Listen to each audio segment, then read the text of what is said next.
ধরনে আমরা যে সাইট সিনে বেরিয়েছিলাম, এটা 3 নম্বর স্পট, পিণ্ডেশ্বর বাবা ধাম। পিণ্ডেশ্বর, পিণ্ড প্লাস ঈশ্বর, এটা শিব, মহাদেব শিব, তারই উৎসর্গিত মন্দির। এখানকার আরাধ্য দেবতা শিব। ক্যামেরা অ্যালাউ নেই, তাই ভেতরে ভিডিও করতে পারিনি। ভেতরে শিবের মন্দিরের সঙ্গে সঙ্গে রয়েছে গণেশের মন্দির। ধরনের আজকে চতুর্থ এবং শেষ স্পট হচ্ছে দন্তকালী মন্দির। দন্তকালী মন্দিরটি দেবী পার্বতীর সম্মানে নির্মিত হয়েছিল। এটি অন্যতম শক্তিপীঠ হিসাবেও বিবেচনা করা হয়।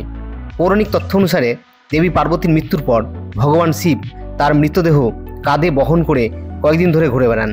দেবীর মৃতদেহের ক্ষয়প্রাপ্ত অংশ বিভিন্ন স্থানে পড়েছিল। দন্তকালী মন্দিরটি যেখানে নির্মিত হয়েছে সেখানে দেবী পার্বতীর পবিত্র দাঁত রয়েছে বলে বিশ্বাস করা হয়। সেই জন্য এই মন্দিরটির নাম হয়েছে দন্তকালী মন্দির। এখন সন্ধ্যা আরতি চলছে। আজকের মতো শেষ, আবার কাল শুরু হবে। ড্রাইভারের সঙ্গে চুক্তি অনুযায়ী আমরা ধরনের মেন 4টি স্পট দেখলাম। এখন আমরা ব্যাক করছি।